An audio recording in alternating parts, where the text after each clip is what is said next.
انت اتغيرت من ساعة ما سبتني. ليه؟ ما بقتش عصبي زي زمان وبتاع مشاكل، صح؟ انت السبب يا مريم.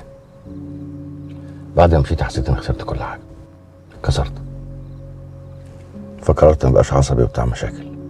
تفوت سنين واقول نسيت خلاص هوا وانا بنساه، واشوف صورته بتوحشني حياتي معاه، واقول نسيت خلاص هوا وانا بنساه، واشوف صورته بتوحشني حياتي